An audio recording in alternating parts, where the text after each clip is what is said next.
It was a Tuesday night in November when I first saw him. I had just gotten off the late shift at work and was headed to my car in the mostly empty parking garage. The fluorescent lights flickered ominously as I briskly walked to where I had parked. Out of the corner of my eye, I noticed a tall, slim figure standing motionless by the concrete pillar. As I got closer, I saw he was staring at me intently. I averted my gaze and walked faster, eager to get to the safety of my car. When I got home, I couldn't stop thinking about the man. Who was he and why had he been staring at me like that? I tried to convince myself he was probably just spaced out or waiting for someone, but something about him had seemed off. A few nights later, I saw him again in the parking garage, in the same exact spot. His gaunt face was obscured by stringy hair, and he wore an oversized coat that hung off his frame. As I passed him, a chill went down my spine. His eyes followed me until I turned the corner. I started parking on a different level of the garage, hoping to avoid him. But over the next few weeks, I caught glimpses of him all around my neighborhood. On the sidewalk near my apartment, at the coffee shop down the block, in the alley by the grocery store. He was always lurking, watching me. One night, I got home after dark and fumbled to unlock my door. That's when I heard it, the slow, steady footsteps. I whipped my head around and saw the tall, thin man at the end of the hall, walking toward me. I rushed inside and locked the door, my heart pounding. Things started happening in my apartment when I wasn't home. The faucet would be left running. My papers were rifled through. Clothes were missing from my closet. Someone was coming in here. Terrified, I had my landlord change the locks, but it kept happening. That's when I realized with dread that it had to be him. The man was not just following me. He had made his way into my home. Soon after, I came back to find my bedroom completely ransacked. In my mirror, written in red lipstick, were the words, "I'm watching you." I felt sick. This man was escalating. I didn't go straight home from work anymore. I would drive around aimlessly just to make sure he wasn't following me. At night, I double-checked the locks and slept with a bat under my bed. But my apartment still didn't feel safe. Nowhere did. One night, I got so paranoid driving in circles to shake a potential tail that I got lost down some back roads. As I squinted, trying to see street signs in the darkness, my blood ran cold. There he was, the tall, thin man, standing under a flickering street lamp just ahead. Before I could react, he started stumbling toward my car. I threw the gear in reverse and floored it, watching him grow smaller in my rearview mirror. My heart hammered against my ribs. When I got home, I started packing immediately. I was getting out of this town. The next day, I loaded everything into my car and took off. I drove for hours until my exhaustion forced me to stop at a rundown motel off the highway. The place seemed deserted, but I didn't care. I was just grateful to finally rest. In the middle of the night, I awoke suddenly. The hair on the back of my neck prickled. Something felt off. I turned and let out a gasp. The tall, thin man was standing at the foot of my bed, leering down at me. I screamed and scrambled away, fumbling to turn on the light. But when my eyes adjusted, there was no one there. The room was empty. Had I imagined him, shaking, I huddled in the corner with blankets wrapped around me. Eventually, I fell into a fitful sleep. The next morning, I continued my escape. I was anxious to get far away from that town and the man who had terrorized me. As I drove, I blasted music to stay awake. Up ahead, I spotted a hitchhiker with his thumb out. My stomach dropped as I recognized the oversized coat and stringy hair. No, impossible. I sped past, white-knuckled on the steering wheel. Again and again over the next few hours, I saw him, standing along the side of the highway, trudging down rural roads, lurking near gas stations. There was no escape. He was following me. By nightfall, my gas light came on. I pulled off at the next exit in search of a station. The area was totally foreign to me. My heart sank as my car slowed to a stop on a dark, quiet street. I had run out of gas. I waited nervously with the doors locked, afraid to get out. Where was he? Then I spotted the familiar lanky silhouette under a street lamp at the end of the block. He started stumbling toward my car. I panicked, realizing I was trapped. I grabbed my phone to call for help, but there was no signal. The man was getting closer. Hyperventilating, I searched for a weapon, anything to defend myself. As the man reached my car, I let out a primal scream and swung the tire iron at him as hard as I could. The metal connected with his head with a sickening crack. He collapsed to the ground. I sat there in shock, trembling uncontrollably. Was he dead? Had I killed him? Before I could react, I heard sirens in the distance, growing louder by the second. I looked down at the bloody tire iron still clutched in my hands. I had no choice. I shoved the car door open and started running into the dark woods. Thorns tore at my clothes and skin, but I didn't stop. I ran until every muscle in my body screamed for me to stop. Gasping for air, I collapsed behind a fallen tree. I'll never know if that man was following me or if it was all in my mind, but I'll always wonder. Where did he come from? Who was he? And what did he want from me? All I know is that he'll forever haunt my nightmares. Because now, I don't feel safe anywhere, even in broad daylight. I still find myself glancing over my shoulder, searching for his familiar shadow, wondering if he's out there, watching, waiting to finish what he started.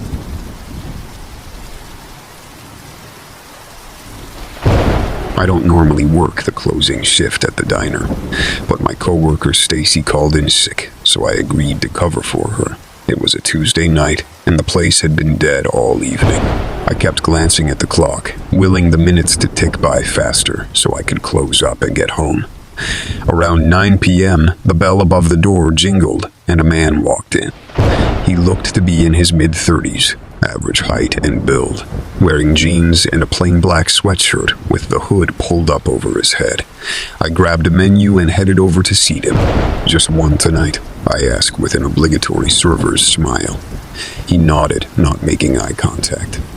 I led him to a booth in the back corner, far away from the back corner, far away from the big front windows. It was an instinctive move. Something about him gave me the creeps, and I didn't want him sitting somewhere too visible. As he slid into the vinyl seat, I noticed a large hunting knife strapped to his belt. Who brings a weapon like that into a diner? I took his order, black coffee and a slice of pie, and hurried to the kitchen to put it in. "Nancy, the night cook, shot me a questioning look. That guy give you weird vibes too?" she asked. I nodded. "I'll keep an eye on the security cameras," she assured me. Nancy had a maternal streak and didn't like seeing any of us waitresses put in uncomfortable positions. I appreciated the backup. When I brought the man his order, he was staring out the window into the darkened parking lot. He turned those unsettling eyes on me as I set the plate down. "Anything else I can get for you?" I asked politely. He shook his head, glancing down at the hunting knife on his belt. My heart skipped a beat. Was that meant to be a threat?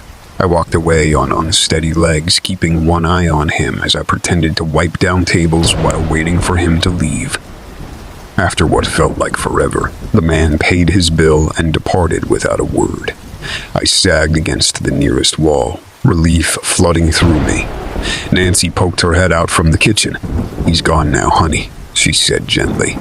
"You okay?" "I'm fine," I replied shakily. "Just got spooked, I guess." "I don't blame you. You looked like trouble." I spent the next half hour finishing up my closing duties, trying to shrug off the uneasy encounter. At 10 p.m., I locked the front door, set the alarm, and headed out to the employee parking lot. It was pitch black, the only light coming from a flickering lamppost near the dumpsters. I was almost to my car when I heard it, the unmistakable sound of footsteps on gravel behind me. I froze, goosebumps rising on my skin. Glancing back slowly, I saw a dark figure approaching. Hooded man from the diner. Terror seized me. How did he know where I parked? Why was he following me? I fumbled for my keys, hands shaking. The man picked up his pace. 20 feet away now. I unlocked the car door and wrenched it open just as he lunged for me. I leapt inside, slamming the door shut and hitting the lock button. He grabbed the handle and yanked violently, his eyes wild. "Let me in," he yelled. face pressed against the window. "Let me in now." I shoved the key in the ignition, tires squealing as I peeled out of the lot. My heart hammered against my ribs, breaths coming in panicked gasps. He chased after me at a full sprint before finally giving up, shouting threats I couldn't make out over the roaring blood in my ears. I drove around aimlessly for 20 minutes, checking my rear view until I was certain I wasn't being followed. What did he want from me? Why did I feel like I'd narrowly escaped something horrific tonight? A few days later, I arrived for my evening shift with Nancy's words still ringing in my head. "Be extra careful tonight, honey. There was a strange man lurking around outside earlier, asking questions about you." My stomach dropped. It had to be him, the hooded creep from the other night. But why was he looking for me? The dinner rush kept me too busy to dwell on it. It wasn't until after we closed at 9 that I remembered Nancy's warning. Unease crept under my skin as I hurried to finish up so I could get out of there. On my way to the kitchen, the overhead lights flickered off suddenly, plunging the diner into inky darkness. I froze, listening. The humming refrigerators went silent. The electricity must have gone out. Then I heard it. That spine, chilling, gravelly voice in the shadows behind me. "Hello again, Ms. May." I ran for the front door but found it locked from the outside. We never locked it while the restaurant was still occupied. Heart pounding, I changed course for the back exit. The man's heavy footsteps closed behind. I burst through the door into the alley just as his hands clutched at the fabric of my uniform. I sprinted the street, the sound of his laughter echoing behind me. My car was too far away. I'd never make it there before he caught me. Spotting a 24-hour laundromat across the road, I made a beeline for the glowing neon open sign, yanking the door open.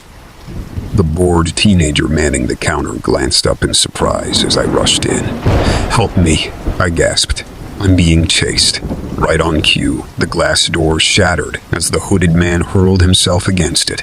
He snarled at the shop attendant before his eyes locked onto me, that chilling grin spreading wide. I screamed. The teenager, God bless him, grabbed a baseball bat from behind the counter and charged at the man, driving him back through the broken door. "Get out of here," he yelled over one shoulder. I didn't need to be told twice. I ran out into the street, trying to wave down a passing car. The driver, an elderly man, pulled over when he saw the look on my face.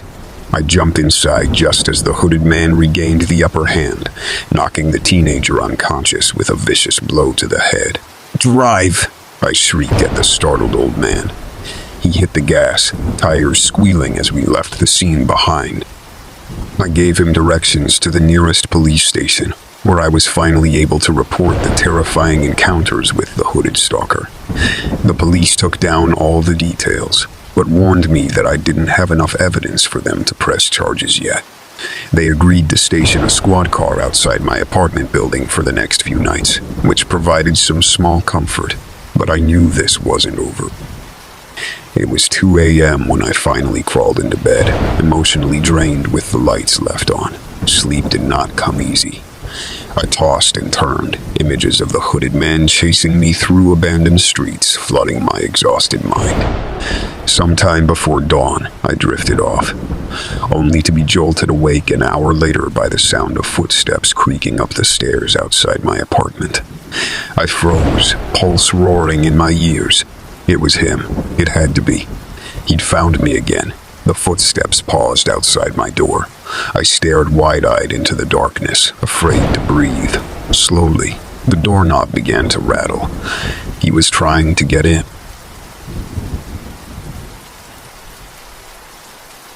I don't know why I decided to take that late-night walk through the park.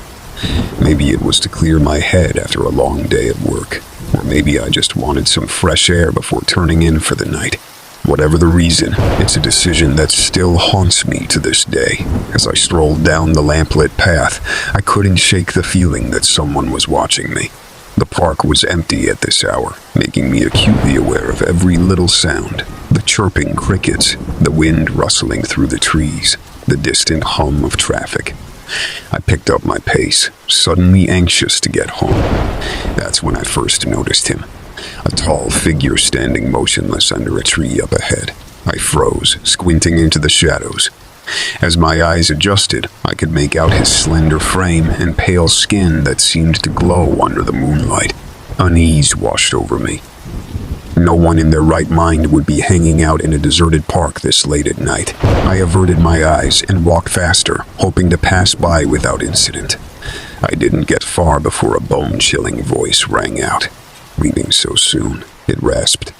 Every hair on my body stood at attention. Slowly, I glanced back over my shoulder. The man was now standing in the middle of the path, head cocked to one side, studying me intently. My heart pounded against my ribs. I opened my mouth to respond, but no words came out. I just needed to get as far away from this creep as possible. Without thinking, I broke into a sprint, my feet pounding against the pavement. I didn't get far before a hand shot out of the shadows and grabbed my wrist, wrenching me to an abrupt stop. I shrieked as my eyes landed on its owner, a disheveled older woman with wild gray hair. Her grip was unnaturally strong and ice cold. "Don't run, dearie," she rasped, her voice like nails on a chalkboard. "We just want to play." She gestured behind me. I whirled around to see 4 more people emerging from the trees, their eyes fixed hungrily on me. These couldn't be normal people. They moved in that strange, jerky manner that resembled a marionette on tangled strings. Their mouths were spread in inhuman grins that revealed mouths full of pointed teeth. I thrashed against the old woman's iron grip. This had to be a nightmare. I clamped my eyes shut, willing myself to wake up in the comfort of my bed. But the claws digging into my wrist felt terribly real. Laughter echoed around me, a guttural hyena-like cackling that turned my blood to ice. The creatures were toying with me, like a cat batting around a mouse before going in for the kill. I knew then that I wouldn't be making it home tonight. Mustering my courage, I drove my elbow back with all my might into the old woman's ribs. She let out a surprised yelp, her grip finally loosening. I didn't look back. I just ran blindly into the night as the creature's talons snatched at my heels. Their footsteps pounded behind me as I sprinted through the winding park trails. My lungs burned, but I didn't dare stop. I just had to make it back to the lights of the neighborhood. I'd be safe under the streetlights, I told myself. I was so focused on the street ahead that I didn't see the man from the path materialize in front of me. We collided head-on and I toppled to the ground with a shriek, skidding several feet across the concrete path. For a moment, all I could do was lay there gasping for air, my body throbbing. The man loomed over me, his frame blotting out the moonlight. "Thought you could get away, huh?" He snickered. He crouched down, his face just inches from mine. His breath reeked of rotting flesh. Behind him, I could see the others shuffling closer, their shark-like grins growing wider. This was it. I was going to die here, torn limb from limb by these. I thought of my family, my friends. I thought of my family, my friends, my coworkers, all the people who would soon be asking questions that no one could answer. As the man reached for me with his claw-like hands, rage suddenly boiled inside me. If this was how it ended, then I sure as hell wouldn't make it easy for them. With a primal scream, I drove my foot up with all my might, right between the man's legs. He shrieked and doubled over, not wasting a second. I scrambled to my feet and tore off just as the others were descending on me. I raced towards the park entrance, my arms pumping at my sides. Their enraged howls echoed behind me. I could hear their footsteps gaining ground. Just a little farther now. I was so close. I finally burst out of the park onto the empty suburban street. Floodlights from the surrounding houses illuminated the entire block. I glanced back to see the creatures skulking at the edge of the park entrance, their pale faces twisted in anger. But they made no move to follow me beyond the perimeter of the darkened park. Gasping for breath, I collapsed onto the curb, my whole body trembling. I sat hunched over with my head in my hands, unable to comprehend what I had just experienced. Had it been real? Or had my mind simply played tricks on me? As I sat there recovering, I became aware of shuffling footsteps approaching. A pair of scuffed work boots appeared at the edge of my vision.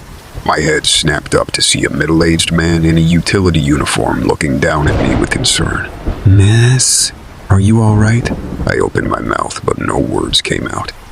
I wanted to tell him everything. The cold eyes watching me in the dark, the creatures emerging from the trees, the way they had chased me through the night. But it all seemed so absurd now under the golden glow of the streetlights.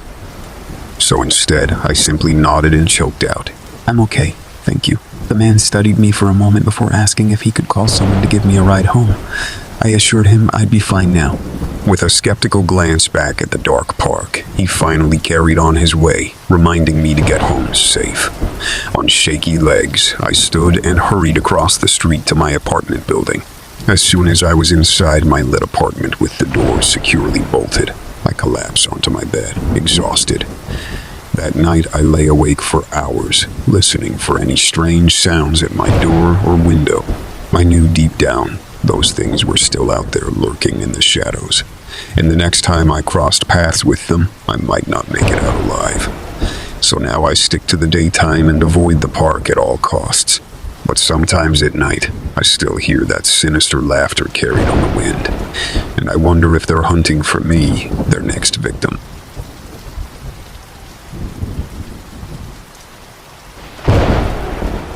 I've always considered myself a pretty friendly and outgoing guy. I like meeting new people, hearing their stories, and making connections. But after what happened last Tuesday night, I don't think I'll ever look at strangers the same way again. It started off as a normal evening. I had just gotten off work and decided to stop by the grocery store on the way home to pick up a few things. As I was browsing the aisles, I noticed an older man watching me from the end of the aisle. He was tall and slender, with stringy gray hair and a long tan coat. When I made eye contact with him, he quickly looked away. I brushed it off and continued my shopping, though I did feel a bit uneasy. After checking out, I loaded up my car and headed home. It was already dark by the time I pulled into my driveway. As I walked up to my front door, I heard footsteps behind me. I spun around and there he was, the man from the grocery store standing at the end of my driveway, staring at me. I froze. How did he know where I lived? Why had he followed me home? "Can I help you?" I asked nervously. The man said nothing, just continued to stare with a strange smile on his face. After what felt like forever, he turned and walked away. I quickly rushed inside and locked the door. The next few days, I couldn't stop thinking about the creepy grocery store stalker. I kept checking over my shoulder whenever I went out, but thankfully didn't see him again. I tried convincing myself that it was just some random weirdo and nothing to worry about. It wasn't until that next Tuesday that I saw him again. I was walking home from the bar after meeting some friends for a couple drinks. The whole way home, I had this strange feeling like I was being watched. Suddenly, I heard footsteps behind me, getting faster and faster. I whirled around, and there he was, the man from the grocery store, running straight for me. I took off, sprinting down the street with him, chasing after me. My heart was pounding as I ran for my life, turning down random streets trying to lose him. Finally, I darted down an alleyway and jumped behind a dumpster to hide. I crouched there, shaking, listening for any sign of the man. After what felt like an eternity of silence, I finally worked up the courage to peer around the dumpster. The alley was empty. He was gone. I sagged against the dumpster, overwhelmed with relief. Once I got home, I double-checked all my locks and windows. I barely slept that night, terrified he would somehow find a way inside. The next week was uneventful. There was no sign of the mysterious stalker. I started to let my guard down a bit, hoping maybe he had given up. Or maybe it was all in my head. That next Tuesday evening, I was home watching TV when I heard a loud thump come from my backyard. I froze, listening closely. Suddenly, the motion sensor floodlights flipped on. I rushed to the window and pulled back the curtain. Standing there, staring up at me with that same twisted smile, was the man from the grocery store. I stifled a scream, my hands shaking and clammy. How did he find my house again? Why was he doing this? That's when I saw what he was holding. A long, shiny butcher knife that glinted under the floodlights. Before I could react, all the power in my house cut out, plunging me into darkness. I stood there trembling, blinded by the blackness. I heard the backyard gate creak open. He was in my yard. I fumbled toward the front door, arms outstretched, trying to feel my way. I heard the back door knob rattle, followed by a loud slam as he kicked it in.